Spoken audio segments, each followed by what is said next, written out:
రోమీలకు రాసిన పత్రిక 9వ అధ్యాయం 2వ వచనం. రోమా 9వ అధ్యాయం 2వ వచనం. దయచేసి బైబిల్ ఉన్న వారందరూ కూడా ఇబ్బంది అనుకోకుండా చదవటానికి ప్రయత్నించండి మీకున్న అనుకూలతను బట్టి. ఒకవేళ ఏ కారణాన్ని బట్టి అయినా, అంటే వెలుతురు లేని దాన్ని బట్టి కానీ ఏదైనా ఇబ్బంది ఉంటే చదవబడే దేవుని మాట జాగ్రత్తగా ఆలకించాలి. 9వ అధ్యాయం 2వ వచనం చదువుకుంటాం. క్రీస్తునందు నిజమే చెప్పుచున్నాను, అబద్ధం ఆడుటలేదు. ప్రార్థన. ప్రేమ కలిగిన మా తండ్రి, పరిశుద్ధుడు అయిన మా ప్రభువా, మీకు స్తోత్రాలనైనా. ఈ రాత్రి వేళ మీలో మమ్మల్ని ప్రేమించారు. ఈ దినం ఉన్నట్లుగా తండ్రి కూర్చుని పూడిలో ఇలాగున తండ్రి మమ్మల్ని చేర్చినందుకు కొరకై మిమ్మల్ని స్తుతిస్తూ ఉన్నాం నాయనా. ఇది మీ అనాథకాల సంకల్పం. దయతో దయగలిగిన మీ చిత్తాన్ని నీ మహిమ కొరకై నెరవేర్చుకోవాలని నాయనా, బలహీనమైన నన్ను కూడా తండ్రి మీ శరణు వేడుతూ ఉన్నాను నాయనా. మీ చోటును నన్ను భద్రపరిచి ఎక్కడ కూడా మీకు చెందవలసిన మహిమను ఆపాదించుకోకుండా నాయనా, నీవు ఎలాగున అబద్ధములు ఆడనేరని దేవుడవో అలాగున తండ్రి నీ పిల్లలమైన మేము కూడా అబద్ధములు ఆడనేరని పిల్లలనుకొని మాకు రక్షకుడు అయ్యావు. అలాగున ప్రభువా, ఈ సమయాన్ని దీవించాలని కోరుతూ మీకే వందన స్తుతులు అర్పిస్తూ యేసు ప్రభు ప్రేమలో ప్రార్థించి వేడుచున్నాము తండ్రి, ఆమేన్.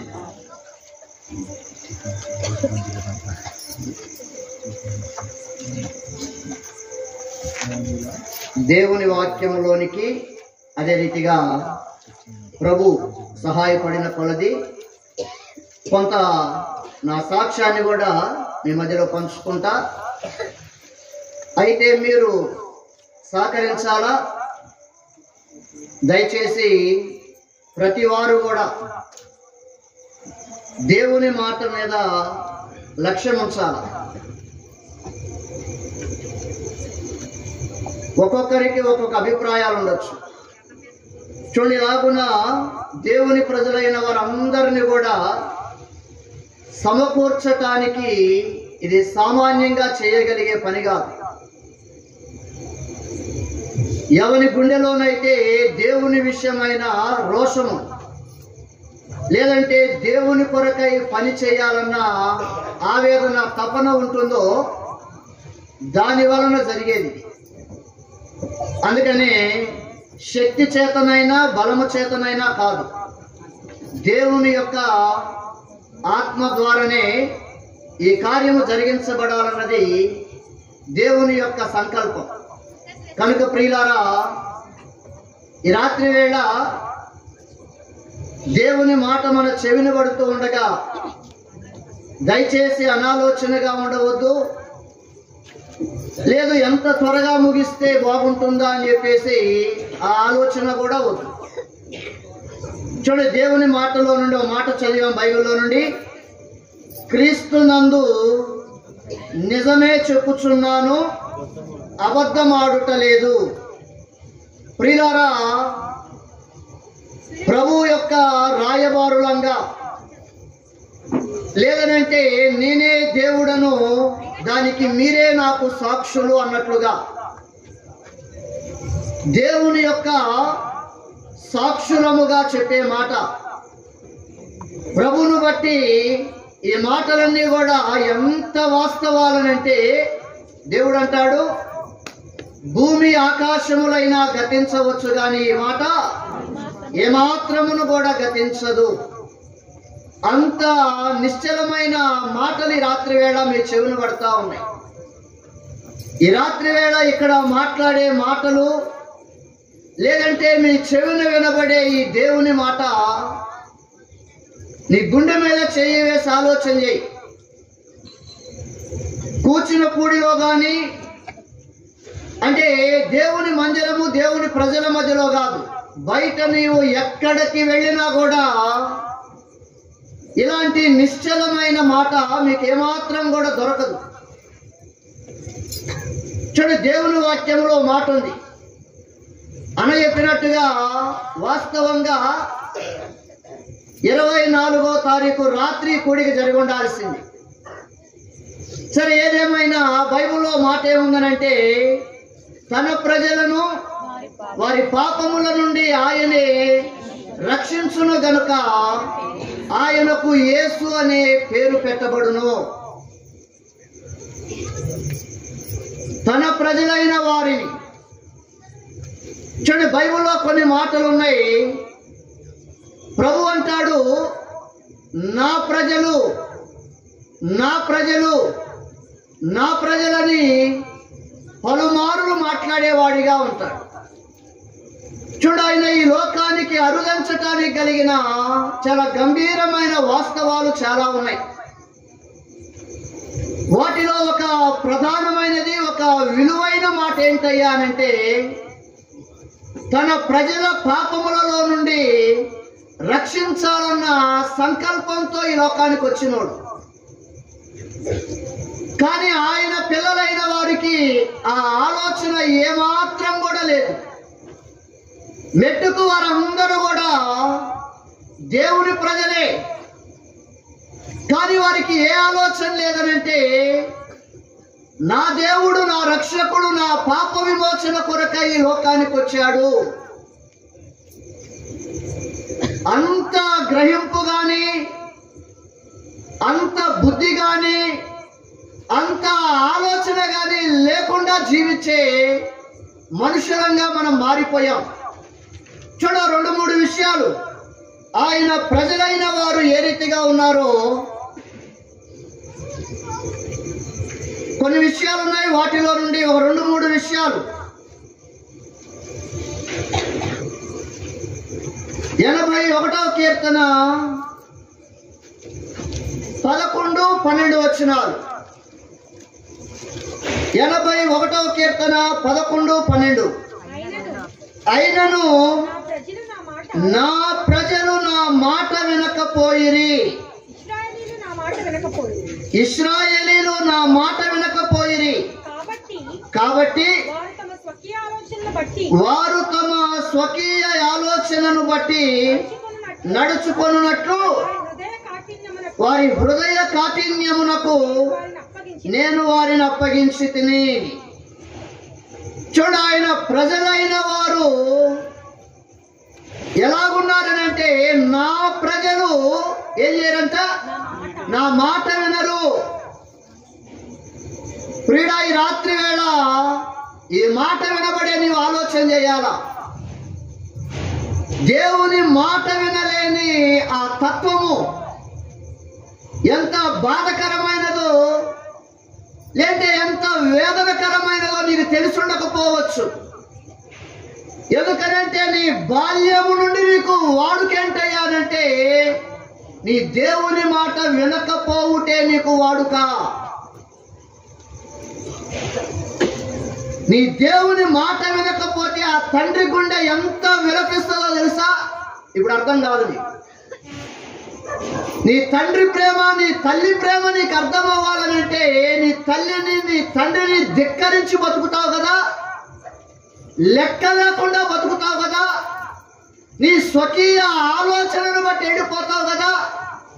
ఎంత సరదాగా ఉంటుందనంటే, ఆ కొడుకు అనుకుంటాడు, లేదంటే ఆ కూతురు అనుకుంటది, చూసావా, చూస్తాడు దేవుడు ఒక దినాన. లేదనంటే ఒక దినం రాబోతుంది, ఆనాడు చూపిస్తాడు. దానియేలులో మాట ఉంటుంది, ఎప్పుడైతే నీవు దేవునికి వ్యతిరేకంగా మారావో అప్పుడే నీకు బాధ కలిగితే అట దేవుడు చేయటం లేదంట. నేను మౌనముగా నుండినందున కదా నువ్వు ఇలా మారిపోయావు. మొత్తం వరుస పెడతా, లెక్క కడతా. దానియేలు అంటాడు, సమయమును కనిపెట్టి నీ మీదకి తెస్తాడంట.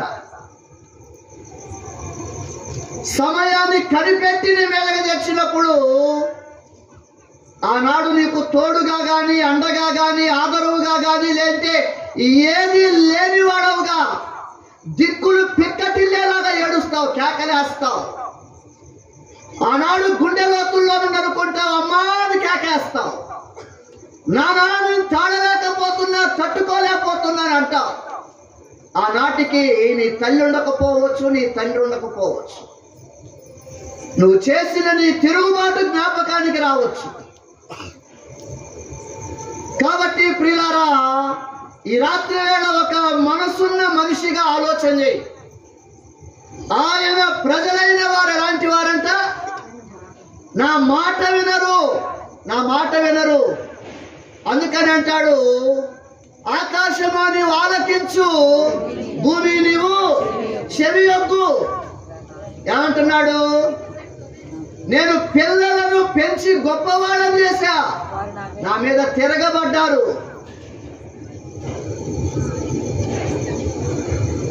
ఏ తల్లి అయితే పేగు నుంచి నీకు జన్మనిచ్చిందో ఆ తల్లి మీద తిరగబడటానికి నీకు ధైర్యం ఉండాలా. నువ్వు ఒకవేళ మనసున్న మనిషివే అయితే సిగ్గుతో తలదించుకోవాలా. కాబట్టి ప్రియుడా, ఈ రాత్రి వేళ అనాలోచనగా ఈ స్థలాన్ని నువ్వు దాటిపోవటానికి వీల్లేదు. ఒకవేళ నీవు రకరకాల ఆలోచనలు, ఉద్దేశాలతో వచ్చుంటావేమో, అది కాదు. దేవుడు కోరుతున్నది ఏంటంటే, ఎందుకు ఈ లోకానికి జగద్రక్షకుడిగా? అర్థం కాదు చాలా మందికి, ఈనాటికి చాలా మందికి అర్థం కావటల్లా. క్రైస్తవ కుటుంబాలలో పుట్టి మేము క్రైస్తవులమని చలామణి అవుతున్నావు, చూసావా? అర్థం కావాలి. ఒకవేళ అదే కనుక నీకు అర్థమైన వాడవై ఉండుంటే నువ్వు నీ దేవుని మాట విని ఉండేవాడవేమో. ఆలోచన చేయి. చూడు, రెండవదిగా ఇంకో మాట అంటున్నాడు. ఇర్మియా గ్రంథము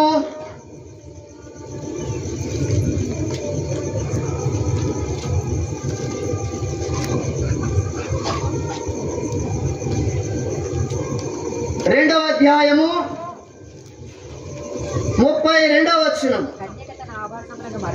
కన్యక తన ఆభరణములను మరచునా, పెండ్లి కుమారి తన వడ్డాణమును మరచునా, నా ప్రజలు లెక్కలేనన్ని దినములు నన్ను మరచి ఉన్నారు.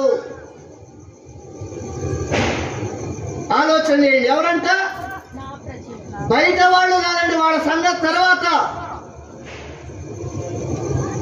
ఎవరైతే మేము దేవునిని ఎరిగి ఉన్నామో, ఆ కుటుంబాలలో పుట్టాము, క్రైస్తవుడమని చెల్లుబాటు అవుతా ఉన్నావు కదా లోకంలో. ఒకసారి ఆలోచన చేయి. దేవుడు అంటా ఉన్నాడు, నీవు నా ప్రజలవే, నీవు నా వాడవే, కానీ నా మాట వినవాయా. మీరు నా ప్రజలే కానీ ఏం చేశారంట? రెండవదిగా, లెక్కలేనన్ని దినాలు మీరు నన్ను మరచిపోయారు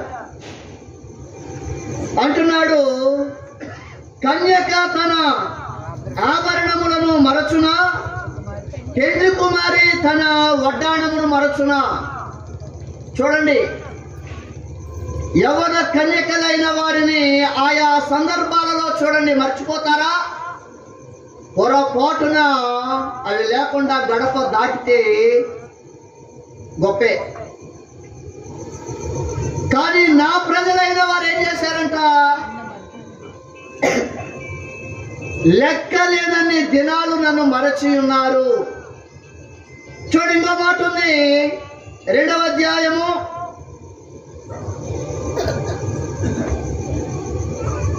11వ వచనం. ఇర్మియా 2వ అధ్యాయం 11వ వచనం.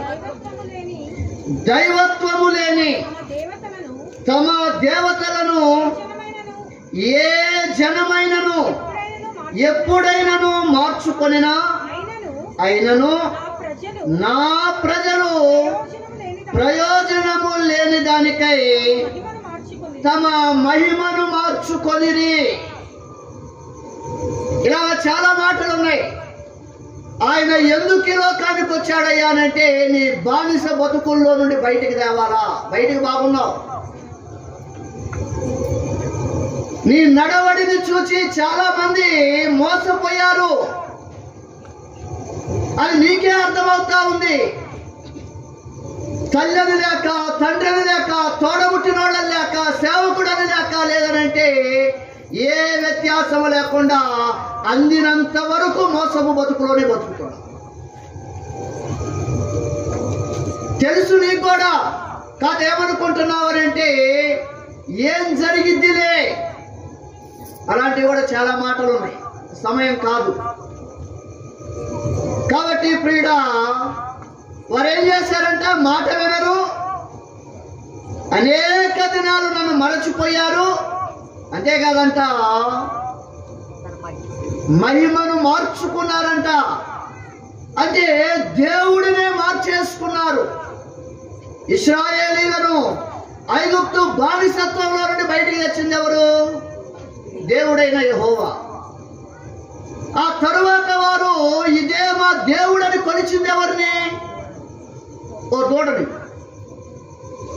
మమ్మల్ని విడిపించింది, మమ్మల్ని నడిపించింది, మాకు తోడై ఉన్నది, ఇదిగో ఇదే. అలాగున బైబిల్ అంటుంది, నీవుగాక వేరే ప్రభువులు ఉన్నారు. పైకి యేసు ప్రభునట్టు అడ్డం పెట్టావు కానీ ఆయన నీకు దేవుడు కాదు. నీ దేవుడు వేరేగా ఉన్నాడు. ఉన్నాయి, బైబిల్లో ఉన్నాయి ఆ మాటలు. సరే, ఇవన్నీ కూడా దేని కొరకయ్యానంటే కేవలం ఆ పాపములో నుండి నేను బయటకు తెచ్చేదాని కొరకై ఆయన జగద్రక్షకుడిగా లేదంటే లోకరక్షకుడిగా ఈ లోకములో జన్మించిన వాడు. ఒకవేళ ఈనాటికి నీవు గనక అనాలోచనగా ఉండి ఉంటే జాగ్రత్త, ప్రమాదపు అంచుల్లో ఉన్నావు. అది రాకముందే, వేదన చెందకముందే, లేదంటే కన్నీరు కార్చకముందే, కేకలేయకముందే నీ దేవుడు నీతో మాట్లాడుతూ ఉండగానే నువ్వు దేవుని ఎదుట క్రైస్తవుడిగా చెల్లుబాటు అవ్వాలనంటే నీ కొరకై వచ్చిన రక్షకుడు నువ్వేం చేయాలా? అంగీకరించాలా. ప్రియుడా, అని చెప్పినట్టుగా నేను వాస్తవంగానైతే క్రైస్తవుడను కాదు, నేను ఒక హైందవ కుటుంబంలో పుట్టినవాడు. మా తల్లిదండ్రులకు 3 సంతానం, అక్క, అన్న, నేను. కొన్ని కారణాలను బట్టి మా అన్నయ్య పుట్టినప్పుడు మా అమ్మకి పెద్ద బాలింత జబ్బు చేసింది. 1974 ఆ సంవత్సరాలు. ఆ దినాలలో ఆ జబ్బు చేసిన వాళ్ళు మనకున్న వసతులను బట్టి, వైద్య వసతులను బట్టి బతకటం చాలా కష్టం. మా అమ్మ చనిపోయిందని చెప్పేసి ఒక 5 దినాలు సెయింట్ జోసెఫ్ హాస్పిటల్లో గదిలో పెట్టి, అయ్యా ఒక 5 దినాలు ఆగి నాకు చెప్తా ఉన్నారు. దేవుని దయ వల్ల అందరూ, అంటే మనుషులేమో చనిపోతారనుకున్నారు, దేవుని దయ వల్ల మా అమ్మ బతికి బయటకు వచ్చింది. డిశ్చార్జ్ చేస్తా డాక్టర్స్ అన్నారు మా తాతయ్యతో, అంటే మా అమ్మ వాళ్ళ నాన్నతో, అయ్యా ఈసారి ఇక కాన్పొద్దు, అంటే ప్రెగ్నెన్సీ రాకూడదు, ఒకవేళ ప్రెగ్నెన్సీ అయితే తల్లికి కానీ బిడ్డకు కానీ ముప్పు వాటిల్లిద్ది, కాబట్టి జాగ్రత్తగా చూసుకోండి అన్న. అప్పటికి మక్కుంది, అంటే ఒక కూతురు, ఒక కొడుకున్నాడు. ఇక తల్లికి ఇంకేం కావాలా? ఆడపిల్ల ఉంది, మగపిల్లోడు ఉన్నాడు. లేదు, ఒకవేళ ఏదైనా కారణాన్ని బట్టి గర్భవతి అయితే ముప్పు వాటిల్లి. ఇలాంటి వేళ కావాలని కోరి ప్రాణాల మీద తెచ్చుకునేది ఎవరైనా ఉంటారా? దాదాపుగా ఎవరు చేయరా సాహసం. ఎట్లా జరిగిందో ఏదో తెలియదు, 3వ కాన్పులో నేను పుట్టాను. అప్పుడున్న ఆ జబ్బు యొక్క ఆ పరిస్థితులు, ఆ ప్రభావం మూడో కాన్పులో ఉన్న నా మీద పడి డాక్టర్స్ అన్నారు, ఈ బిడ్డ బతకటం కూడా కష్టం, చెప్పలేము. ఆ రోజుల్లో మా ఇంటికి దగ్గరలో గుంటూరు మాది మస్తాన్ దర్గా ఉంది. మా నాన్న పేరేమో సైదులు, హిందూసే మేము. అంటే అక్కడున్న దేవతలు లేదంటే వాటి పేరును బట్టి ఆయా స్థలాలలో ఆయా పేర్లు పెట్టుకుంటా ఉండేవాడు. మమ్మది వేరే ప్రాంతము, మమ్మ పేరు సైదమ్మ, మా అక్క పేరు రామలక్ష్మి, మన్నాయి పేరు రామకృష్ణ. నా పేరు చేసేటప్పటికి దర్గా దగ్గరలో ఉంటుంది కాబట్టి చావు బతుకుల్లో ఉన్న ఇవన్నీ తర్వాత అమ్మా నాన్న చెప్పిన మాట. అయ్యా, ఈ బిడ్డ గినక బతికితే నీ పేరు పెట్టుకుంటామని మస్తాన్ రావు అని పేరు పెట్టారండి. దేవుని దయ వల్ల బతికి నేటి దినం ఉన్నట్టుగా మీ మధ్యలో ఉన్నా. ఒకవేళ వాళ్ళకున్న అభిప్రాయాలను బట్టి ఏదో మొక్కుబడి చేసుకుంటే బతికానని వాళ్ళు అనుకోవచ్చు. బైబిల్లో చెప్పబడినట్టుగా వాడు వయసు వచ్చిన వాడు వాడినే అడగండి, వాడి కన్నులు ఏ రీతిగా తెరవబడ్డాయో వాడే చెప్తాడు. ఈనాడు నేను ఎరిగిన వాడిగా పెద్దవాడి అంటే పెరిగి పెద్దవాడనై యెహోవా ఉత్తముడని రుచి చూచిన మీదట నేను ఇచ్చే సాక్ష్యం ఏంటయ్యానంటే, అందుకనే జరిగాం. క్రీస్తునందు నిజమే చెప్పుచున్నాను, అబద్ధమాడుటలేదు. అలాగున దేవుని దయ వల్ల ఇర్మియాలో మాట ఉంది, నీవు గర్భమున రూపింపబడక మునిపే నేను నిన్ను ఎరిగి తిని. చూడు ఎంత అద్భుతమైన వాడనంటే, దేవుడి గురించి తెలిస్తేనండి పరవశించిపోతాము, తన్మయులమైపోతాం. నువ్వుంటే నాకు చాలు యేసయ్యా అనే గీతాన్ని పాడుకుంటాం. ఈ బాధలన్నీ లేంటే, ఈ బతుకులన్నీ దేనిని బట్టయ్యానంటే ఆ దేవుడు అర్థం కాల. తెలుసో తెలియకో కొంతమంది అంటారు, దేవుడిని ఒకసారి కనబడమనండి, నాకు దేవుడి స్వరము నాకు వినబడనివ్వమని చెప్పండి, ఆయన కనబడితే నేను మారిపోతా అంటాడు. చూడండి, ఇప్పుడు ఈ ఫోకస్ లైట్ ఉంది కదా, దానిలోనికి సూటిగా చూడును, వల కాదు. ఈ ఫోకస్ లైట్ ని ఆ వెలుగులో కళ్ళు పెట్టి చూడటానికి బలం చాలని మనుషులము. కోటి సూర్యుల కంటే తేజస్సు కలిగిన మహిమ కలిగిన దేవుడు. నీకు తెలియదేమో గాని ఆయనకి తెలుసు, నన్ను చూచిన ఏ నరుడు కూడా బతకడు. ఒకవేళ నీలాగా నువ్వు పౌరుషం తెచ్చుకొని నా అంత తోడు లేడని చెప్పేసి ఏ మాట పడితే ఆ మాట మాట్లాడతావు కదా, నిన్ను ప్రేమించి దేవుని మాటలు చెప్తా ఉంటే ఏదంటే అది అంటా ఉంటావు కదా, నీలాగా దేవుడు ఒక్క క్షణం గనక నీకు ప్రత్యక్షమైతే చావే శరణ్యం, మనకి ఇంకో దారి లేదు.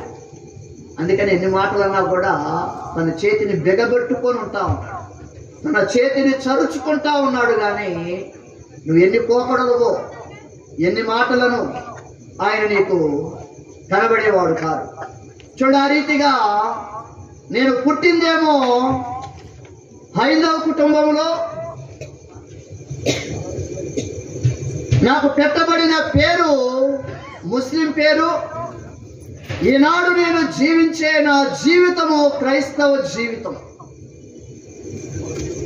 సరే, ఈ రెండింటిని కూడా బేరీజు వేసినాక గుండె లోతుల్లో నుండి హృదయమారా చెప్పే మాట ఏంటయ్యానంటే,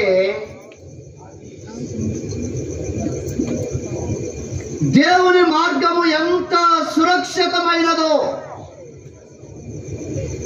లేంటే ఎంత శ్రేయస్కరమైనదో, లేంటే ఎంత మంచిదో, చక్కని మార్గం.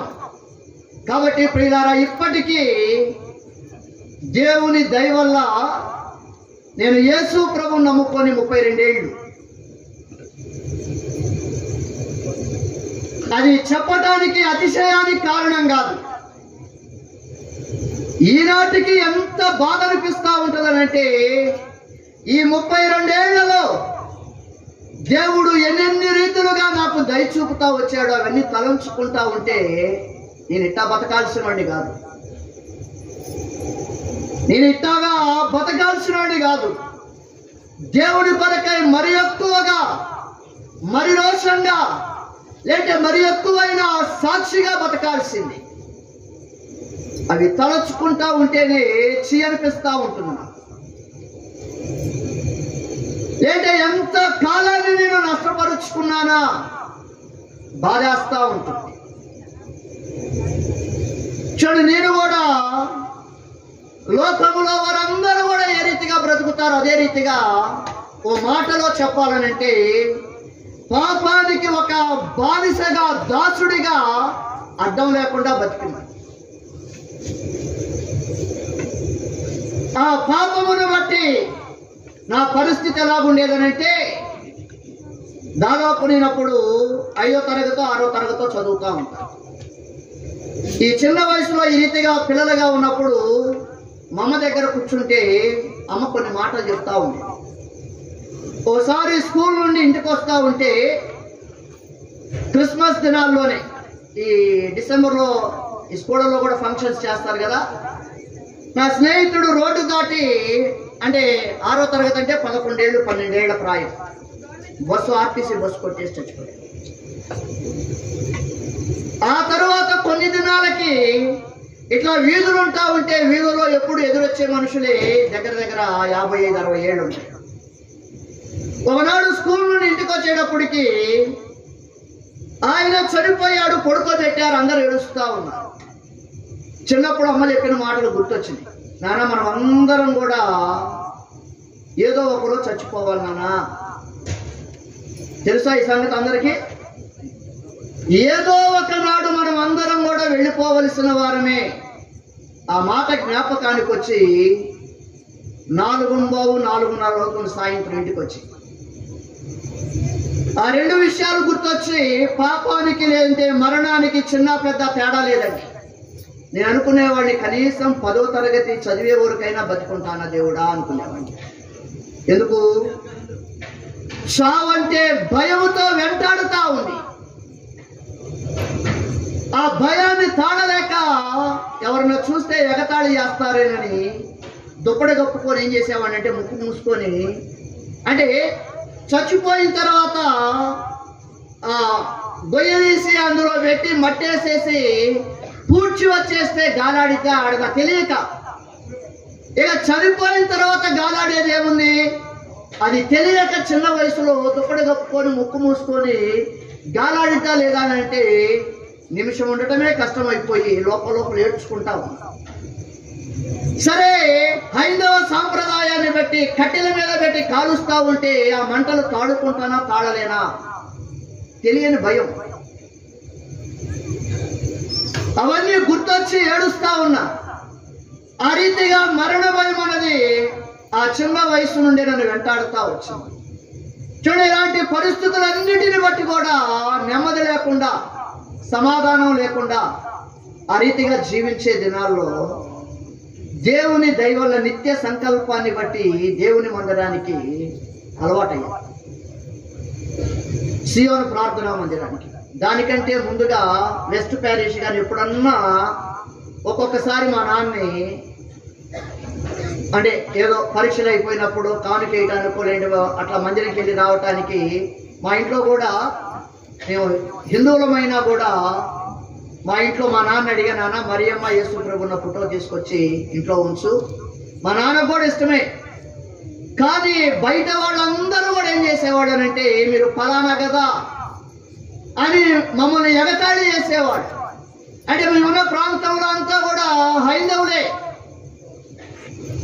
మమ్మల్ని కూడా ఇష్టమే, కానీ ధైర్యం చేసి బయటకు వచ్చేది కాదు. కానీ దేవుడు నన్ను ఏ రీతిగా దర్శించాడనంటే, నేను మారు మనసు పొందటానికి ఒక మాట ఆధారం. సామెతల గ్రంథము 29వ అధ్యాయం 1వ వచనం, ఎన్నిసార్లు గద్దించినను లోబడని వాడు మరి తిరుగు లేకుండా హఠాత్తుగా నాశనమగును. ఎన్నిసార్లు గద్దించినా లోబడని వాడు ఏమవుతాడంట? మరి తిరుగు లేకుండా హఠాత్తుగా నాశనం అవ్వదు. దేవుని మందిరంలోనికి వెళితే దేవుడు మాట్లాడుతూ ఉంటాడు. ఓ పక్క చావంటే భయం, ఆ మరణం వెంటాడుతూ ఉంది, భయంతో బతుకుతున్నా, ఎప్పుడు ఏమైందో తెలియదు, ఒకవేళ చచ్చిపోతే ఆ నరకానికి వెళ్ళిపోతానేమో. అలాంటి వేళ దేవుడు నన్ను దర్శించింది ఏంటంటే, ఎన్నిసార్లు గద్దించినా లోబడని వాడు. ప్రియుడా, ఈ రాత్రి వేళ ఈ పెండాల్లో ఉన్నవాళ్ళు, క్రైస్తవులుగా చలామణి అవుతున్న వాళ్ళు, యేసు ప్రభు మా దేవుడే అని చెప్పుకునేవాళ్ళు, అది తల్లిదండ్రులైనా, నీ కడుపున పుట్టిన బిడ్డలైనా, నీ గుండె మీద చేయి వేసి ఆలోచన చేయి. దేవుని ప్రేమకు నువ్వు లోబడ్డావా? ప్రభుని నీవు అంగీకరించావా? లేదు ఆయన నీ సొంత రక్షకుడిగా స్వీకరించావా? ఈ రాత్రి కూడికి ఎందుకు పెట్టారో తెలుసా? 4 మాటలు చెప్పి భోజనం పెట్టి పంపించడానికి కాదు.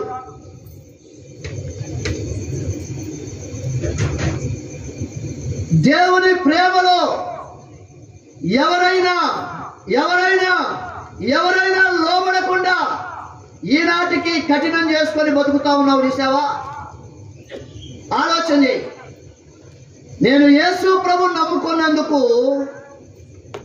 నమ్ముకొని నేను మందిరానికి ఇంటికి వస్తా ఉంటే ఇలాగ అడుగులు ఉండే ఆ రోజుల్లో ప్రతి వాళ్ళు నన్ను ఏం చేసేవాడంటే, అప్పుడు దాకా వాళ్ళతో ఆడినోడినే, వాళ్ళతో చూసినోడినే, వాళ్ళతో తిరిగినోడినే, అన్ని విషయాల్లో ఉన్నవాడిని.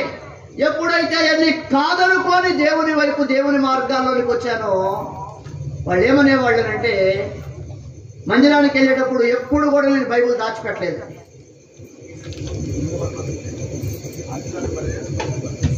బైబిల్లో మాట ఉంది, మనుషుల ఎదుట ఎవరైతే నన్ను ఒప్పుకుంటారో రేపు దేవుని దూతల ఎదుట నేను మిమ్మల్ని ఒప్పుకుంటా. తప్పు చేసినప్పుడు తలదించుకోవాలా, సిగ్గుపడాలా? నీ బతుకును బాగు చేసి నీ కుటుంబాలను, నీ బిడ్డలను కాపాడి బైబిల్ చేత పట్టుకొని రావటానికి సిగ్గు. రేపు వస్తా చూడండి, లోకంలో ఒక్కొక్కళ్ళు వాళ్ళ భుజ స్కంధాల మీద జెండా మోసుకుంటా తిరుగుతారు. వీధులు ఎట తిరుగుతారు? సిగ్గుతో తిరుగుతారా? మమ్మల్ని నలుగురు చూస్తున్నారా లేదా అని చెప్పేసి ఆ సైలెన్సర్లు తీసేసి శబ్దాలు చేసుకుంటా తిరుగుతారు. అలాంటి వాళ్ళకున్న అది కూడా లేకపోయింది. ఏనాడు కూడా బైబిల్ దాచుకోరు.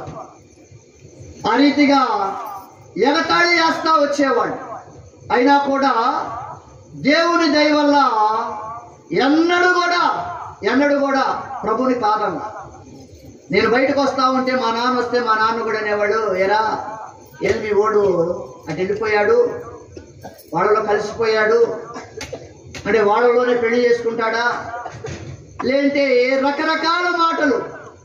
ఆ మాటలతో మా నాన్నకి అదొక కలత. చెప్పి చూశారు నాకు ఇంట్లో, అమ్మ నాన్న లేదంటే మామయ్య. నేను చెప్పా, దేవుని దయ వల్ల దేవుని విషయంలో ఎక్కడ కూడా రాజీ పడలేదండి. అంటే దేవుని దయ, దేవుని అనుగ్రహాన్ని పొందినోడి నేను.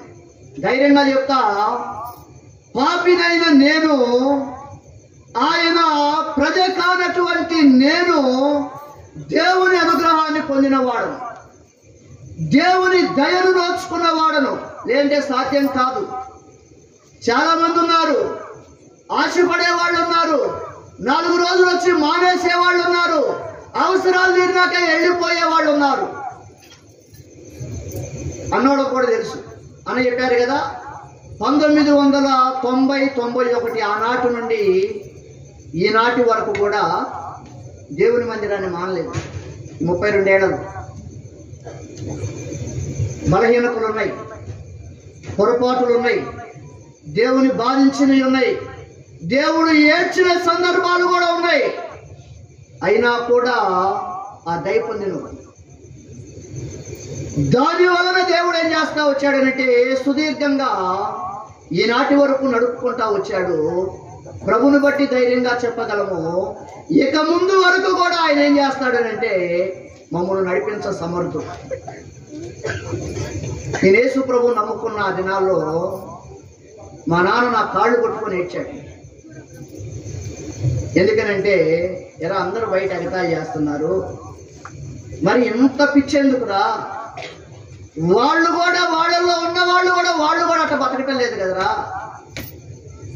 మా అమ్మ ఆయా పండగలు కానీ లేదంటే ఉంటాయి కదా, ఏది చేసేవాడిని కాదు, ఆ విగ్రహాల దగ్గర పెట్టింది ఏది తినేవాడిని కాదు. మా అమ్మ బాధపడే, మా అమ్మ కూడా నచ్చ చెప్పుకునేవాడిని, అమ్మ ఏమనుకోవద్దు, ఒకవేళ నేనంటే ప్రేమ ఉంటే పండగ అయిపోయిన తర్వాత, లేదంటే అక్కడ పెట్టకుండా అవి పెట్టమ్మా నేను తింటా అని కన్న తల్లి కాబట్టి బాధ పెట్టలేక నచ్చ చెప్పుకుంటా వచ్చా. మా నాన్న కాళ్ళు కొట్టుకొని ఏడ్చాడు. మా నాన్నకి నాకు యేసు ప్రభు వచ్చాడండి. నేను 1993 ఆగస్టు 28 బ్యాప్టిజం తీసుకున్నాను. 1993 ఆగస్టు 28, దగ్గర 30 ఏళ్ళు. చూడండి, 30 ఏళ్ళు మారు మనసు పొందిన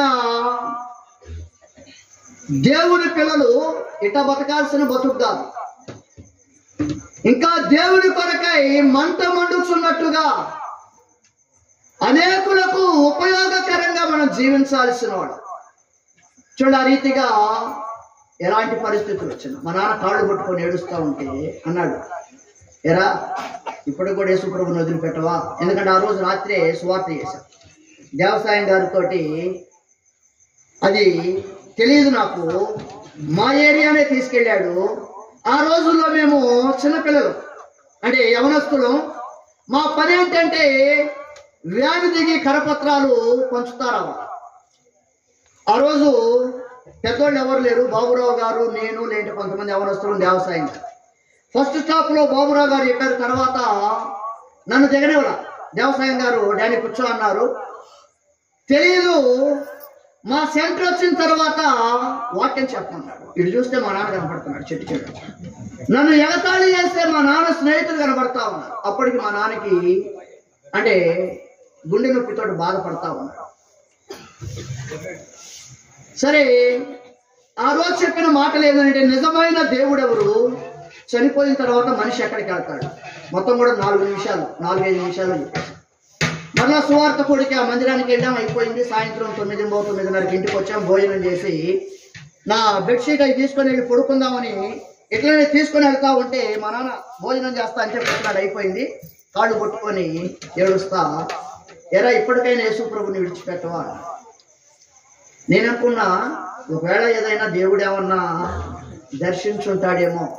కాదు, ఆ మాటలన్నీ బయట వాళ్ళని సూటిపోటి మాటలన్నీ జ్ఞాపకానికి వచ్చి బాధతో నానా ఏమనుకోవద్దు, దయచేసి యేసు ప్రభుని నేను విడిచిపెట్టలేను, ఏమనుకోవద్దు. లేదో మాట అడుగుతా గుండె మీద చేసుకొని నాన్న నిజం చెప్పు, యేసు ప్రభు కాకుండా ఇదిగో మన ఇంటిలో ఇన్ని బొమ్మలు ఉన్నాయి, ఇన్ని ఫోటోలు ఉన్నాయి. ఏ దేవుడు అనబడిన వాళ్ళు కానీ, ఏ దేవత అనబడిన వాళ్ళు కానీ మనిషిని ప్రేమించి మనిషి యొక్క పాప విమోచన కొరకై ప్రాణం పెట్టిన వాళ్ళు ఎవరైనా ఉన్నారా? నాన్న నువ్వు చెప్పు, యేసు ప్రభుని వదిలేసుకొని వాళ్ళని పూజ చేస్తా. మా నాన్న తలంచుకొని ఒక కొడుకు లేడు, చచ్చిపోయాడు అనుకుంటే వెళ్ళిపోవాలి. మా నాన్న అన్నా, నానా నీవు యేసు ప్రభుని వద్దని అనగలవు కానీ యేసు ప్రభు స్థానంలో ప్రత్యామ్నాయాన్ని నువ్వు చూపించలేవు. జగమెరిగిన సత్యం, కటువుగా ఉండే మాట, లేదంటే ఇబ్బందికరమైనది. యేసు ప్రభును నువ్వు వద్దంటావేమో కానీ ఏ విధము చేత కూడా నీ పాపము నుండి విడిపించేవాడు ఎవరు కూడా లేడు. ఈ రాత్రి వేళ ఈ రీతిగా చేర్చడానికి కారణం ఏంటయ్యానంటే, ఒకవేళ ఈనాటికి దేవుడు లేకుండా, రక్షణ లేకుండా, ఏదో సిగ్గుతోనో భయంతోనో లేదనంటే ఎవరు ఏమనుకుంటారో అని కనుక ఒకవేళ నువ్వు బ్రతుకుతా ఉంటే జాగ్రత్త. అన్ని విషయాలు నేను చెప్పలేను. మమ్మ కూడా యేసు ప్రభు అంటే ఇష్టమే. మాతో ఉన్నప్పుడు సువార్తకు వచ్చేది, కుటుంబ ప్రార్థనలో కూర్చునేది. అయ్యా ఎవరైనా వచ్చి మా అమ్మకి మాటలు చెప్తా ఉంటే మా అబ్బాయి కూడా మందిరానికి వెళ్తాడనని. కానీ ఓపెన్గా బహిరంగంగా మా అమ్మ రాలేకపోయింది. ఏంటమ్మా అంటే, అయ్యా అందరూ కూడా హిందూసే కదరయ్యా అని అనుకుంటారేమో అని. అవసరాన్ని బట్టే మాట చెప్తున్నా కానీ వేరే దాని కొరకు కాదు. మేము అంటే నాయుడు అంటారు కదా, తెలగాని కానీ సరే ఏదేమైనా ఆ కుటుంబంలో నాకు తెలిసి నాకు ముందుగా మా కుటుంబాల్లో ఎవరు కూడా యేసు ప్రభు నమ్ముకున్న వాడు లేరు. చూడండి, దేవుని యొక్క నిత్య సంకల్పం. తర్వాత మా నాన్న 1997లో చనిపోయారు. ఆ తర్వాత మా అమ్మ 2007లో మా అమ్మ చనిపోయింది. మా అమ్మ చనిపోయేటప్పుడు మక్కుంది దగ్గర నేను వాక్యాలు రాస్తా ఉన్నా మందిరంలో. నా కబురు వచ్చింది.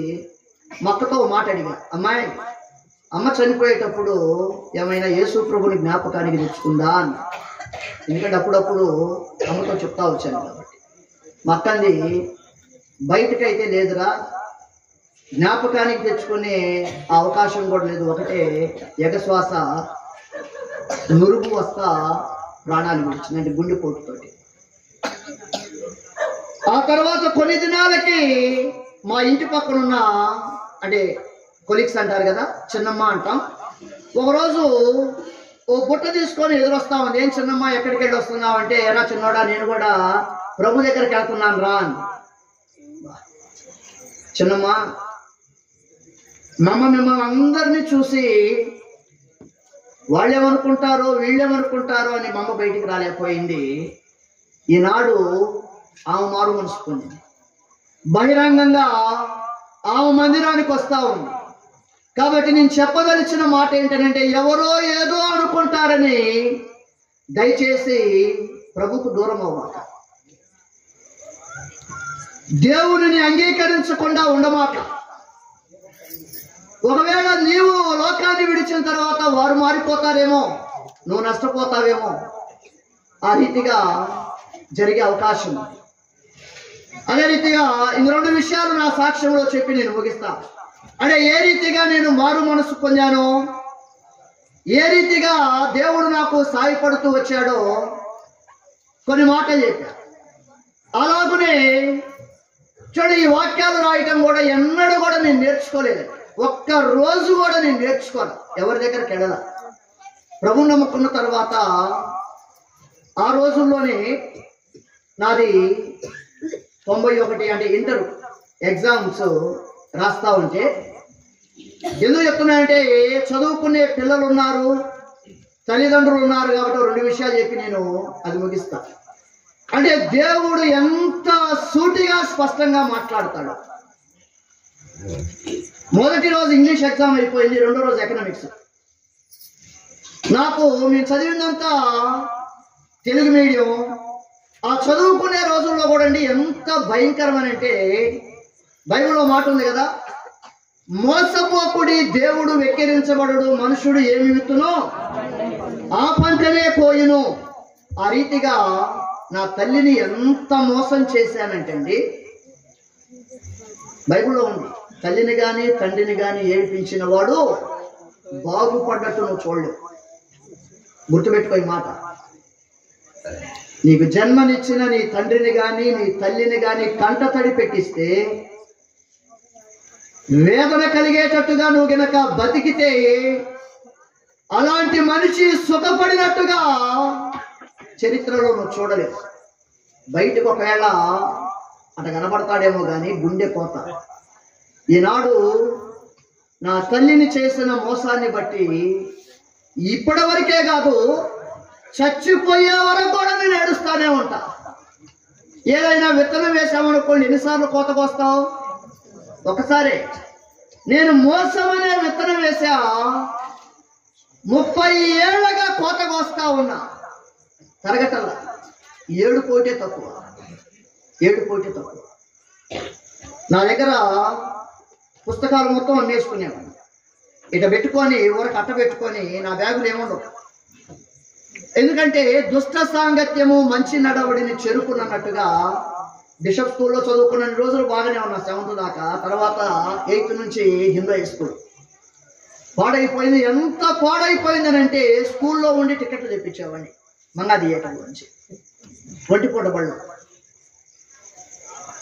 చాలా మోసయుక్తంగా నేను అటు పెట్టుకొని గోడ కానుకొని అటు పెట్టుకుంటే అమ్మనేది, చిన్నోడైన చాలయ్యా టైం అవుతుందిరా, భోజనం చేసి కొడుకయ్యా రేపు పొద్దున్న చదువుకుందు. ఆ రోజు అనుకున్న అమ్మని చూసావు ఎట్ట బోల్తా కొట్టిస్తున్నాను. మోసపోమాక, నీ తండ్రికి అబద్ధం చెప్తా ఉంటే, నీ తల్లికి అబద్ధం చెప్తా ఉంటే, ఇందా చెప్పే కదా, సమయమును కనిపెట్టి నీ మీదకి తీసుకొని వస్తాడు. ఒక్కటి కూడా పోదండి. ఈ రాత్రి వేళ ఈ మాట వినబడే నీవు జాగ్రత్త పడాలా. మనసులో ఆలోచన చేయాలి ఒకసారి.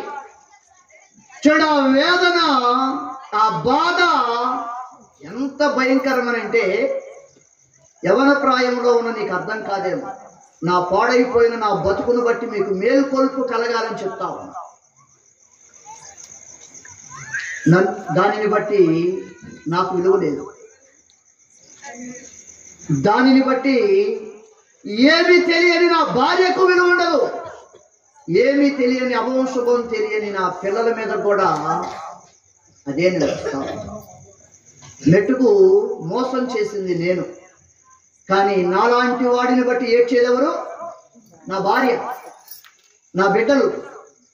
చూడండి ఎంతగా ఎంతగా అంటే ఇప్పుడు నా బిడ్డలు చెప్పుకుంటా ఉంటా, నానా నేను ఇట్ట నష్టపోయా, ఇట్ట పాడైపోయా, లేదంటే ఈ రీతిగా ఏడిపించా, ఆ బాధ అనుభవిస్తా ఉన్నాను నాన్న.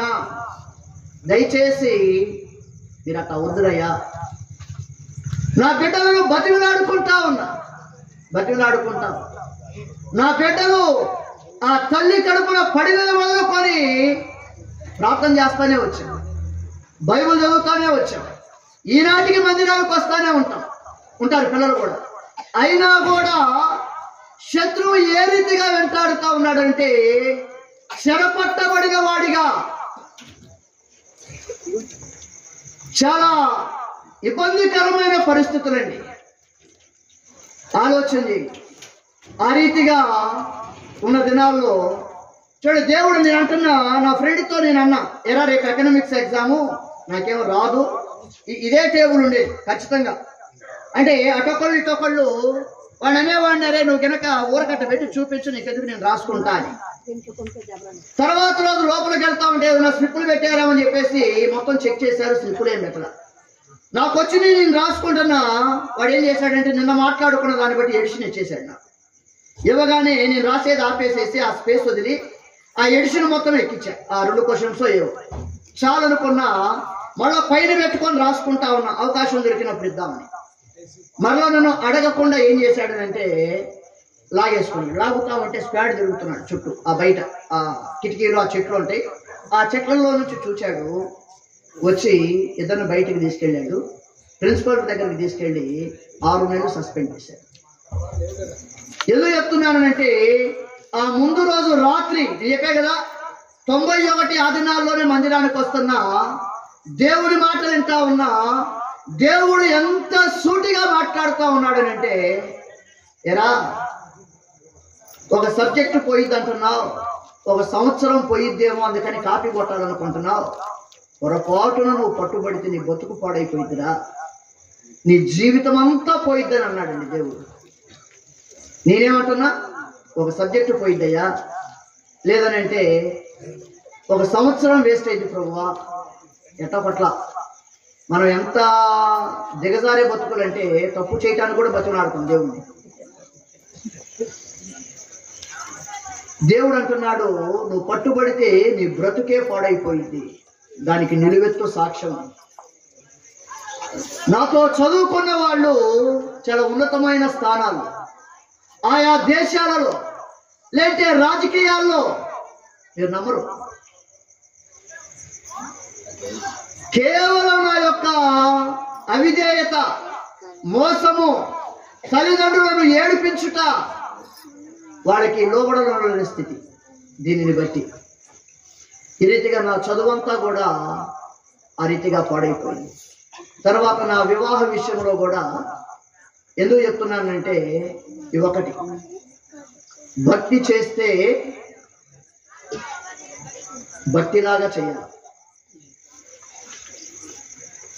మమ్మంది చిన్నోడా మనోడలో చేసుకోయ్యా, వాళ్ళు చేసుకున్న తర్వాత మందిరానికి వస్తారా, మందిరానికి రాకుండా డాడీకి వెళ్తారు, నీకు ఇష్టమైన దగ్గరికి తీసుకెళ్ళచ్చు అంటే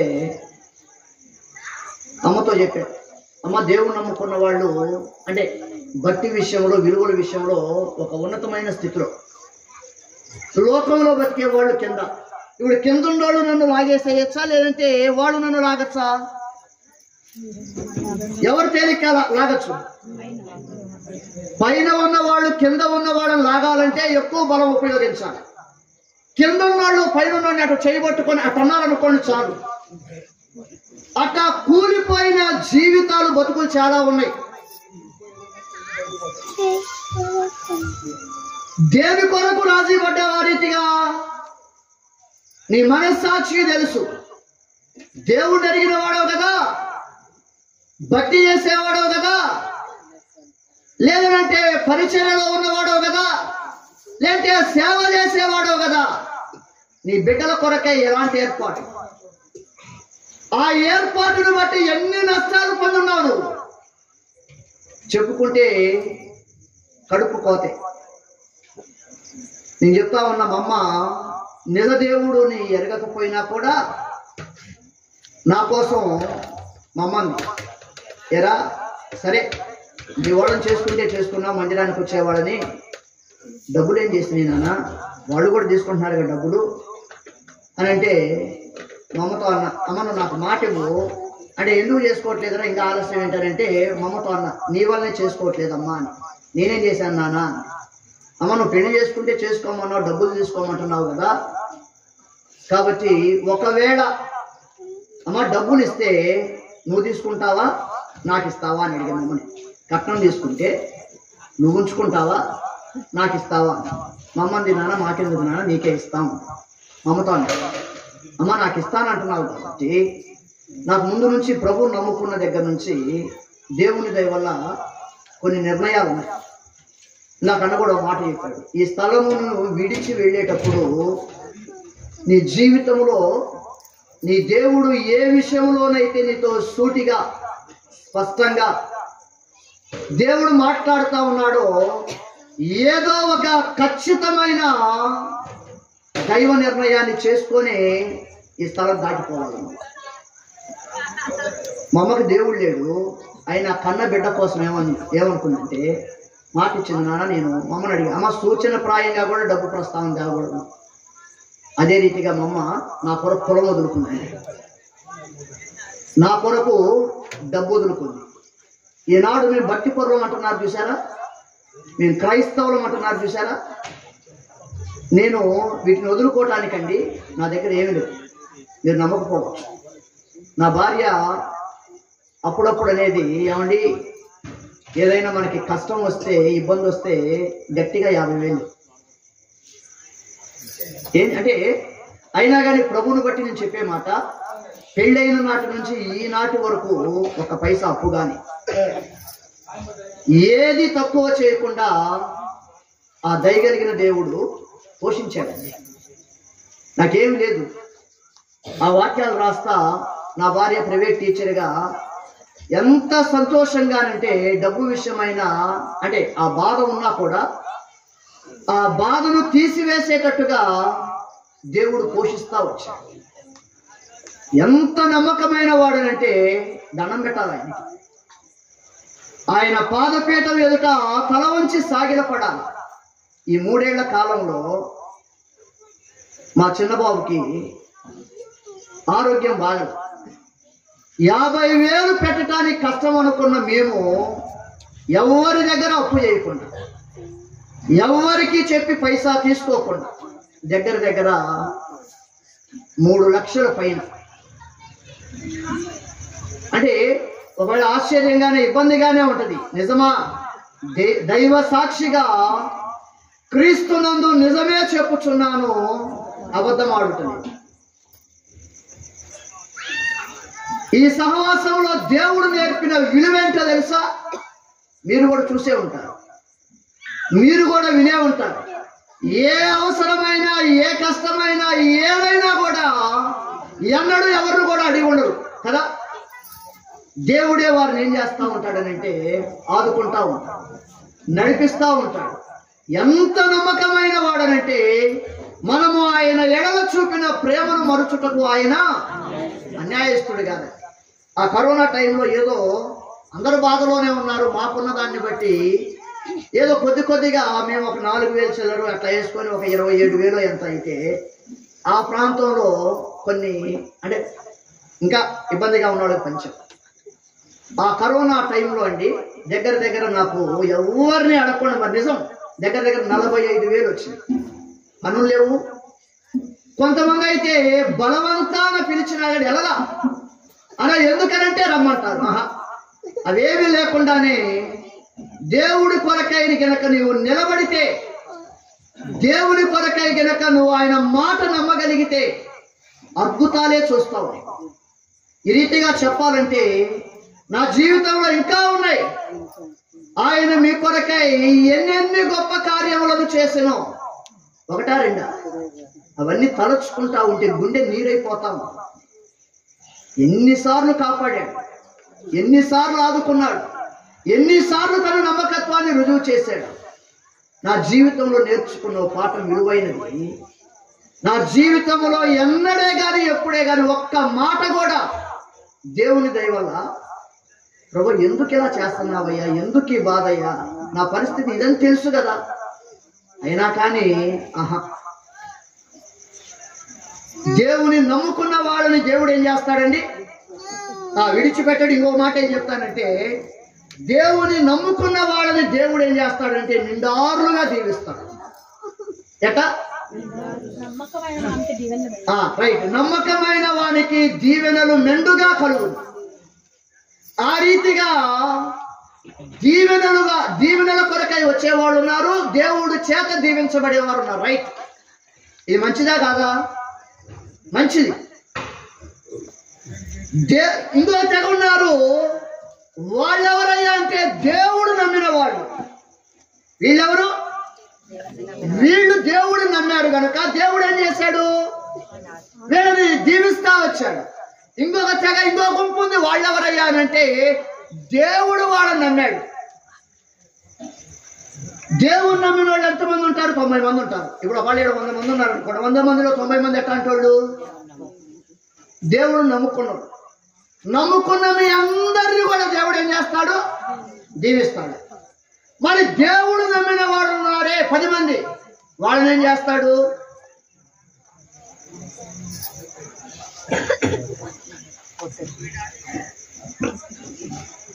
దేవుడు ఎవరినైతే నమ్మాడో, దేవుడున్నాడు.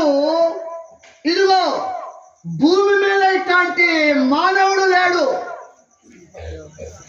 యోబు చూడండి, అలాగున దేవుడు నమ్మిన వాడిని ఏం చేస్తాడు అంటే ఎన్ని కష్టాల గుండా అయినా, ఎన్ని పరీక్షల గుండా అయినా, ఎన్ని సమస్యల గుండా అయినా, ఎన్ని కొదవల గుండానైనా ఏది చెయ్యిగాక వాళ్ళు ఏమన్నారు?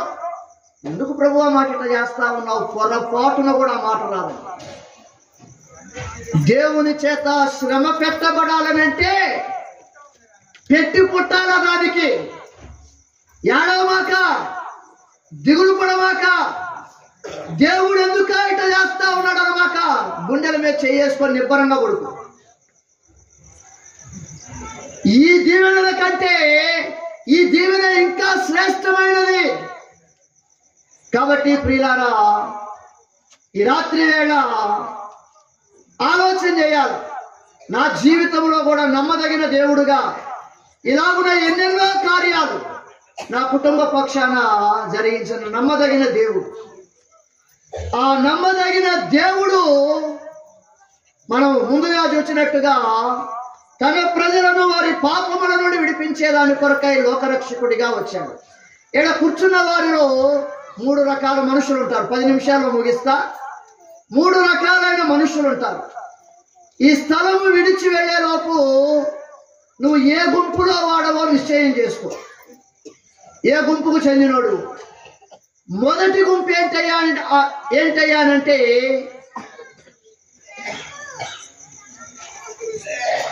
దేవునిని ఎరుగని వారు. దేవునిని ఎరుగని వారు లేదంటే ఇంకో మాటలో చెప్పాలంటే, ఆ మాట చెప్తే మీరు కన్ఫ్యూజ్ అవుతారేమో అని చెప్పాల. ఇంకోటి ఏంటంటే దేవుని ఎరిగిన వారే. అంటే మేము దేవుని ఎరుగుదుము అని చెప్పుదురు గాని వారి క్రియలను బట్టి చూడగా ఆయన ఎవరో ఎరుగమన్నట్టుగా బతికేవాడు. దేవుడు మాకు తెలుసు. అసలు నేను పుట్టి పెరిగిందే అందులోనైతే. ఆ రీతిగా అనుకునే వాళ్ళు చాలా మంది ఉన్నారు. కాబట్టి ప్రియుడా, రోమాలో మాట అంటాడు, వారు దేవునిని ఎరిగి కూడా ఏం చేయలేదంట, దేవునిగా మహిమపరచలా. వాళ్ళకి తెలుసు, వారు ఎరుగుదురు ఆయన మా దేవుడని, మా రక్షకుడని, మా కొరకై పుట్టినవాడని, మా కొరకై శ్రమలు అనుభవించిన వాడని, మా కొరకై ప్రాణం ఇచ్చిన వాడని తెలుసు. కానీ ఏనాడైనా నీ బతుకులో ఆ దేవుని మహిమపరిచావా? ఆయన వచ్చింది దేని కొరకు? రెండు మాటలు చెప్తా. ఒకటేమో ప్రభువుని చేర్చుకోవాలి. ఒకటేం చేయాలా? ప్రభువుని చేర్చుకోవాలా. రెండోది ఏం చేయాలా? ప్రభుని నేర్చుకోవాలా. క్రైస్తవ్యం అంటే అది. ఏంటి క్రైస్తవ్యం అంటే? ప్రభుని చేర్చుకోవటమే కాదు, ప్రభుని చేర్చుకోవటమే కాదు. క్రైస్తవ జీవితం అంటే ఏంటయ్యానంటే, యేసయ్యని చేర్చుకున్న నీవు ఎంతవరకు నేర్చుకుంటున్నావు? జక్కయ్యతో అంటాడు, జక్కయ్య త్వరగా దిగుము, నేడు నేను నీ ఇంట నుండవలసి ఉన్నది అని. అంటే జక్కయ్య ఏం చేశాడు? త్వరగా దిగి ఆ యేసును తన ఇంట లేంటే యేసును చేర్చుకున్నవాడు. కాబట్టి ప్రియులారా, యేసు ప్రభుని ఎరిగిన వాడవే, ఆయన గురించి తెలిసిన వాడవే. కానీ రాత్రి నీకు సంధించబడే ప్రశ్న ఏంటనంటే, నువ్వు ఎవరివైనా, ఎలాంటి వాడవైనా, నీది ఏ స్థితిగతి అయినా, ఒకవేళ నీవు స్త్రీ అయినా పురుషుడైనా, లేదు బయట ఈ మాట వినబడే, నీ చెవుల వినబడే నీవు ఎవరివైనా, ఈ రాత్రి వేళ ఆలోచన చేయి. యేసు ప్రభును నువ్వు చేర్చుకున్నవాడవా కాదా? ప్రభు అంటాడు, నువ్వు చేర్చుకోవటంలా, ప్రమాదకరమైన పరిస్థితుల్లో ఉన్నావు. అది చూచి బైబిల్లో మాట ఏమన్నానంటే, నిన్ను ఎన్నో మార్లు నిన్ను చేర్చుకొనవలెనని ఉంటుంది కానీ నీవేమోలా వల్లకపోతివి. మాట విన్నావా? ఎన్నిసార్లు నిన్ను బతిలాడు ఉంటాడండి. ఎన్ని క్రిస్మస్ రీతిగా దాటిపోయినాయండి. నీ కఠినమైన గుండె ఏమన్నా మెత్తం చేయబడిందా? ఏంటి బతికేంటి? ఎప్పుడు నువ్వు బుద్ధి తెచ్చుకుంటావు? ఎప్పుడు మనసు మార్చుకుంటావు? లోకములో అన్ని విషయాలు తెలుసుగా, చాలా లెక్కలేస్తావుగా, చాలా కమిటెడ్గా ఉంటావుగా. కొంతమంది వాక్యం చెబుతా ఉంటే ఎట్టుంటారు తెలుసా? మాకేం అర్థం కావట్లేదండి, అమాయకంగా బ్లాంక్ ఫేస్ వేస్తారు. వాళ్ళకి అన్నీ తెలుసు. ఎట్టుంటారంటే, నువ్వు చెప్పేది ఏదో మాకు అర్థం కావట్లేదు బాబు అన్నట్టుగా. కూరగాయలు వచ్చినప్పుడు, లేదా కొట్టుకు వెళ్ళినప్పుడు, ఇంకో చోటికి వెళ్ళినప్పుడు 5 రూపాయలు తక్కువ ఇచ్చాడు అనుకో, వచ్చేస్తాను, అల్లాడిపోతాడు. మా దగ్గర అట్లా కనబడుతున్నారు కానీ మీరు, మీకు కొలతలన్నీ లెక్కలన్నీ కూడా చాలా స్పష్టంగా బాగా తెలుసు. కానీ నిన్ను ప్రేమించినవాడు, నిన్ను పుట్టించినవాడు, నీ కొరకై ప్రాణం ఇచ్చినవాడు, నువ్వు లోబడకుండా బతుకుతా ఉంటే నీ దగ్గరకు వచ్చి చేతులు చాచి నిన్ను బతిలాడుకుంటా ఉన్నాడు. చూసావా? ఏందండి బతుకు? ధర్మం అంటావు ఇది? ఈ బతుకులో న్యాయం ఉందంటావా? నిన్ను ఇంతగా ప్రేమించేవాడెవరు? నిన్ను చేర్చుకునేవాడెవడు? నిన్ను అర్థం చేసుకునేవాడెవడు? నీ సంగతి అంతా తెలిస్తే అసలు నీకు చోటు ఉంటుంది ఎక్కడన్నా, నీ ఇంట్లోనే ఉండదు నీకు. నిజమండి, అంటే వాస్తవం. కానీ నిన్ను ప్రేమించేవాడు ఎట్లాంటి వాడు తెలుసా? నీ గతం తెలుసు, మొత్తం తెలుసా ఆయనకి. ఇప్పుడేంటో తెలుసు, రేపు భవిష్యత్తు ఏం చేయబోతావో కూడా తెలిసి తెలిసి తెలిసి నీ యొద్దకు వస్తా ఉంటే కాదంటున్నావే, కాలదోస్తా ఉన్నావే. ఆలోచించి. కాబట్టి ప్రియులారా, ఒక గుంపేమో దేవునిని ఎరిగి కూడా మాకు అక్కర్లా, ఏం పర్వాలా, చూసుకుందాం, చూస్తాడు, ఇబ్బంది లేదు. రెండవ గుంపు ఏంటంటే దేవుని మాటకు స్పందించి ఆయన తాకిడికి తాళలేక ఆత్మలో వారు ఒప్పించబడిన వారై దేవునితో నిర్ణయం చేసుకున్నవాడు, మారు మనస్సు పొందినవాడు, దేవుని కొరకై బతకాలనుకున్నవాడు. ఇది ప్రభును చేర్చు. రెండవది. మూడవది, ఆయన ఎందుకు వచ్చాడనంటే చేర్చుకునే దానికి ఒక్కదానికే కాదు, దానికంటే విలువైనది ఏంటంటే చేర్చుకున్న తర్వాత బతుకులు ఎట్ట దారి దొప్పుతా ఉన్నాయో. బైబిల్ అంటుంది, మొదట ఆత్మానుసారముగా ఆరంభించి చివరకు శరీరానుసారులుగా పరిపూర్ణులగుదురా, ఇందుకొరకే ఇన్ని శ్రమలు పడ్డారా. నువ్వు ఎప్పుడు మారు మనసు పొందావు? ఎప్పుడు ప్రమాణం చేశావు? ఎప్పుడు ఆయనతో మొక్కుబడి చేసుకున్నావు? ఎప్పుడు ఏడుస్తా ఆ దేవునితో ఒప్పందం చేసుకున్నావు? ఒక్కసారి నూతన సంవత్సరంలోనికి ప్రవేశించబోయే ముందుగా ఒక్కసారి వెనక్కి ఆలోచన చేయి.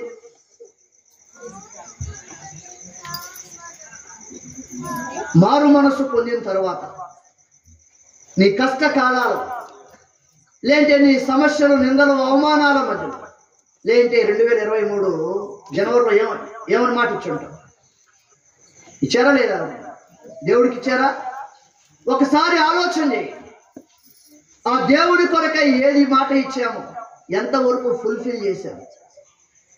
ఎంతవరకు యేసు ప్రభును నేర్చుకుంటున్నామో?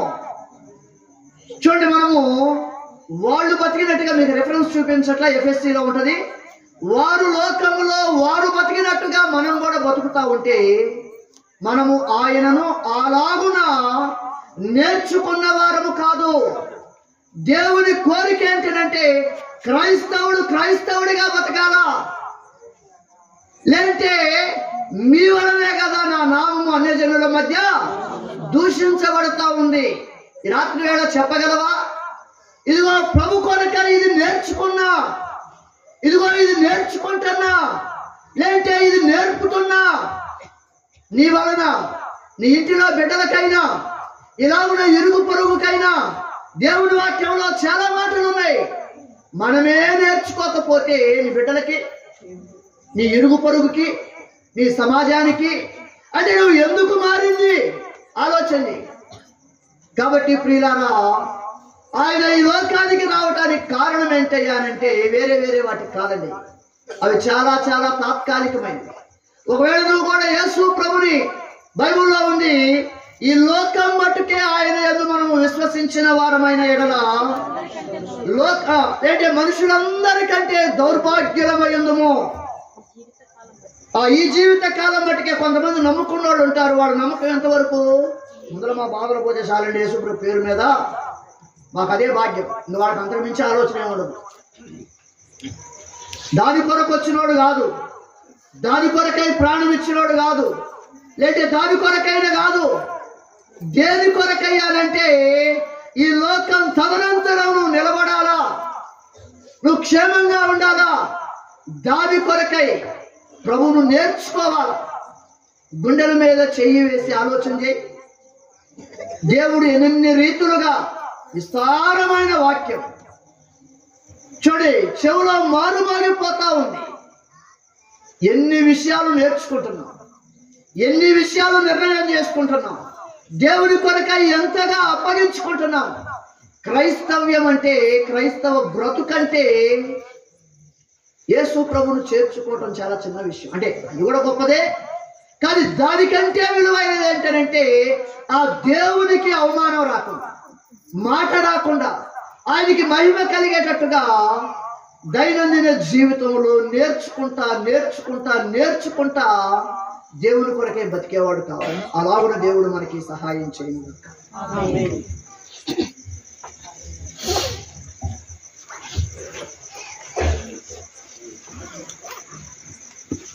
ప్రియులారా, దేవుని యొక్క ఆత్మ మన మధ్యలో ఘోషిస్తుంది. ఒక చచ్చిన ఆత్మను బ్రతికిస్తే ఆత్మ ఎలాంటి ఆవేదనతో, ఆక్రందనతో, ఆలోచనతో ముందుకు వెళుతుందనేది చచ్చిన ఆత్మ కలిగిన దానియేలు గారు ఆత్మ బ్రతుకుడు ద్వారా ఆ ఆత్మ యొక్క ఆక్రందన ఎలా ఉంటుందో ఇప్పటివరకు దాదాపు గంట సేపు మనం వింటూ వచ్చాం. పిల్లరా, మన ఆత్మలో చచ్చిన స్థితిలో ఉంటే మనకి స్పర్శ ఉండదు, దేవుని గురించిన స్పర్శ ఉండదు, దేవుని గురించిన ఆలోచన ఉండదు, దేవుని గురించిన ఆసక్తి ఉండదు, పరుగు ఉండదు, తపన ఉండదు. ఆత్మ సజీవమైతే, బ్రతికితే దాని ఆక్రందన, దాని ఆవేదన, దాని తపన వేరుగా ఉంటుంది. అదే ఈ సాయంకాలం దానియేలు గారి యొక్క జీవితంలో దేవుడు చేసిన కార్యాలను బట్టి ఆ ఆత్మ మనతో మాట్లాడుతూ వస్తుంది. ఆత్మ సంగములతో చెప్పుచున్న మాట చెవి గలవాడు వింటాడు, దొంగ చెవిలు గలవాడు పక్కన పెడతాడు. కాబట్టి ఈ రాత్రి తీర్మానాలు, నిర్ణయాలు అన్నీ మనవే. ఎవరు కూడా మన పక్షంగా తీర్మానాలు చెయ్యరు. కాబట్టి ఆలోచన చేయండి, ప్రభువుకు అప్పగించుకోవాలని మనం చేస్తున్నాం. ఈ సమయంలో మీరే మీ ఆంతర్యంలో దేవునికి అప్పగించుకొని ప్రార్థన చేసుకోండి. ప్రభువు తన కార్యాన్ని మన పక్షముగా జరిగిస్తాడు. ప్రార్థిస్తాం. మన మధ్యలో మరి స్థానిక సంఘ కాపరి స్వతంత్ర కుమార్ గారు ప్రార్థనలో మనలను నడిపిస్తారు.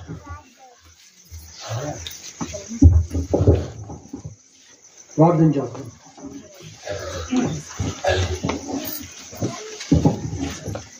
పరిశుద్ధుడైన తండ్రి, నమ్మదగిన దేవ, నీ నమ్మకమైన నామను బట్టి నీకు వందనాలు.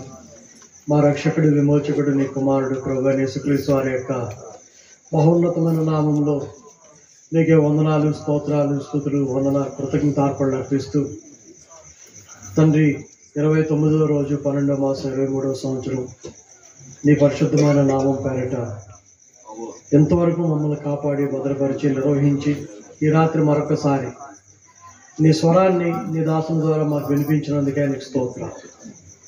కొత్తగా మేము విన్నదేమీ లేదు. మునుపు ఉన్నదే ఇప్పుడు ఉంటుంది, ఇప్పుడు ఉన్నదే రాబో కాలంలో ఉంటుంది. కానీ మార్పు చెందవలసింది మాత్రం మనుషులే తండ్రి. ఎందుకంటే వాక్యం అంటే దేవుడు, దేవుడు అనగా యేసుక్రీస్తు. ఆయన నిన్న నేడు నిరంతరం ఏకరీతిగా ఉన్నాడు. కాబట్టి తండ్రి, గ్రహింపు కలిగి ఎందుకు దేవుడు మరొకసారి నాకు ఈ మాటలు నా వినికిడిలో ప్రకటిస్తూ వచ్చాడనే గ్రహింపు ఈ రాత్రి మాట విన్న, నీ స్వరం విన్న ప్రతి ఒక్కరూ తండ్రి ఒక ప్రశ్నతో తండ్రి తమను తాము సంధించుకోవడానికి కావాల్సిన కృపను గ్రహించాడు. అన్ని రీతులుగా తండ్రి మీ కృపను మాకు విస్తరింపచేస్తూ వచ్చారు. అన్ని రీతులుగా మీ కనికరాన్ని అనుభవించడానికి మమ్మల్ని జ్ఞాపకం చేసుకున్నారు.